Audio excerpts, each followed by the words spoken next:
Elizabeth Violet Hargreaves trotted down the stairs in her new blue dress, her blonde hair neatly done up in curls and ribbons.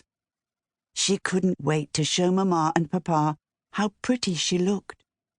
Elizabeth had spent several moments admiring her appearance from all angles in her looking-glass, until her maid Dinah had told her enough was enough, and that she should get downstairs else she would miss breakfast.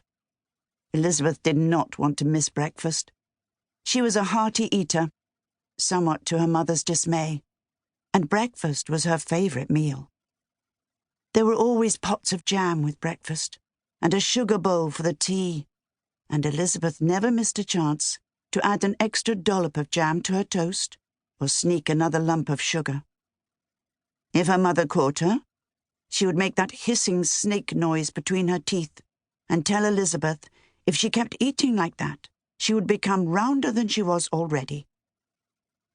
Elizabeth didn't mind much that she was round. She thought it made her look soft and sweet. And she'd rather be soft and sweet than hard and clipped like her mother. Of course, Elizabeth thought Mamma was beautiful.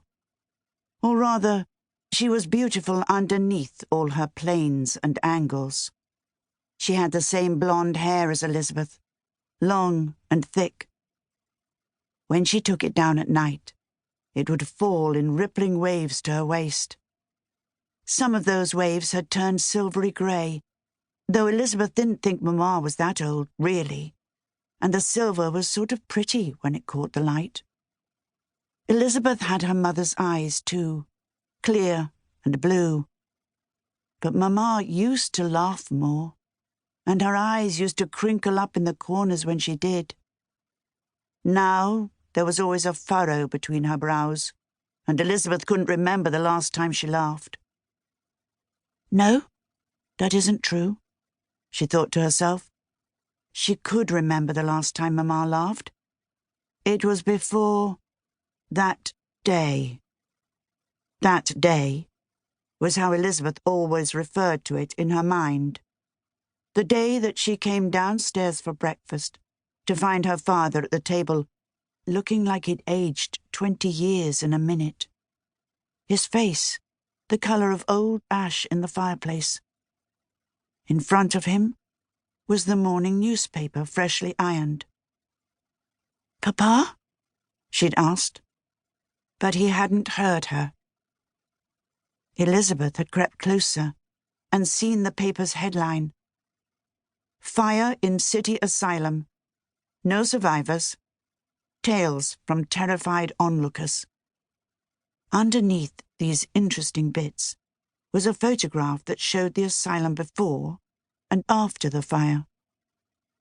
Elizabeth stared at the before picture. The building seemed like it was staring back at her, like something was rippling under the walls, something that wanted to reach out and grab her and drag her inside. "Elizabeth," Papa had said, and folded the paper hurriedly, pushing it to one side. "What is it, my darling?" She indicated the food spread out on the table before him. "It's breakfast." "Did Mamma eat already?" "No," Papa said. "Mamma isn't feeling well. She's still asleep." That was strange, because Elizabeth was certain she'd heard Mamma's voice downstairs earlier. But Papa seemed to have something on his mind at the moment.